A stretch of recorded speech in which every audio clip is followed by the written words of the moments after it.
there's quite a few releases in February, and in all honesty, I wasn't looking to grab this sneaker, but because I saw it being available, I thought I'd check it out just to see what it's like. The reason why I wasn't kind of sold on it, I think, is because I have the Jordan 3 Armor and also the J Balvins, and all kind of sort of similar in terms of the colorway and the way they look.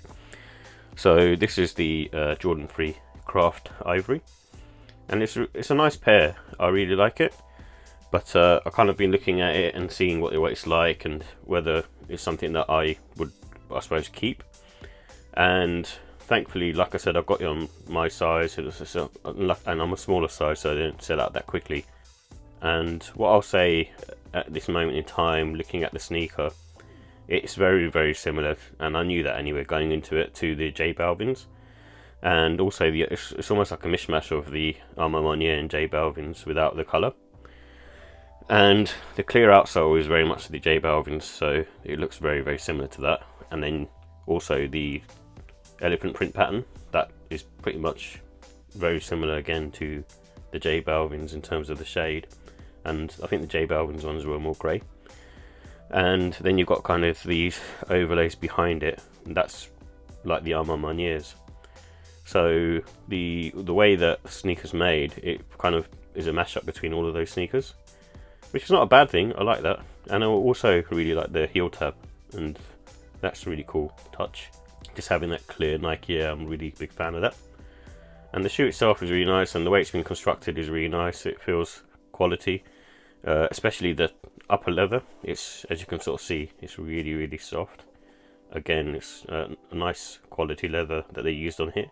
Very sort of soft and just really easy to kind of wear. That makes it nicer. However, the leather here, I don't think it's that nice. The bottom part here, that runs all the way around the toe box. I think, to me, it feels slightly more synthetic. I might be wrong on that, but I do like the contrast between that white and the upper leather being sort of this slightly wrinkly leather, and it's a nice contrast, so I will give it that. But I'm just not a fan of this material. It just feels, like I said, synthetic, which may not be a bad thing because it's likely to get dirty anyway, so it's nice, no biggie. But I do like the colourway because of it being sort of a plain white and sort of simple colour. So yeah, all in all, a cool sneaker, and definitely one to grab if you haven't got any of the other sneakers I mentioned, and this is a good alternative.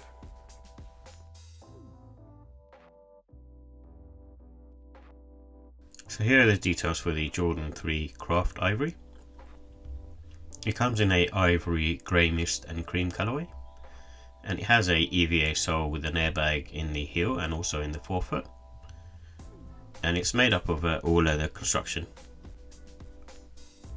and the price is £210. So in regards to the comfort and sizing, I feel like these have more of a sort of medium sole really. They're probably slightly on the firm side, but the reason I say medium is the cushioning on the forefoot and on the back from the airbag unit and the insole itself just does feel a lot nicer than other Jordans in my opinion. And I think they also have great support around the arch as well, and the heel sits slightly elevated, not too much, but you will kind of get a little bit of fatigue, maybe sort of nearer to the end of the day if you've been wearing them all day. And I think the wearing time for these in particular is about 2 to 5 hours. The reason why is the leather is a lot softer on the upper, so you should be good to go on that.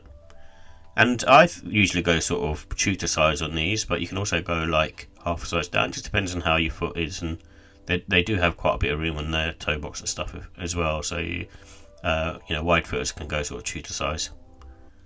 And again, like a Jordan 1, they also, I think, will have really good grip for sort of all kinds of weather.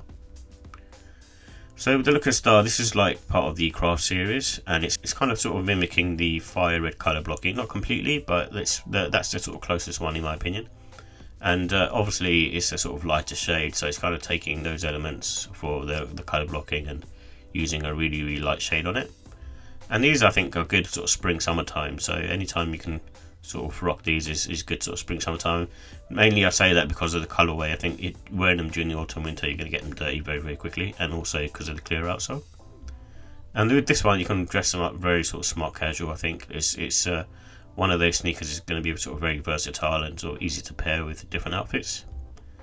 And the laces, I would still just go with sort of sail laces or the white laces or grey.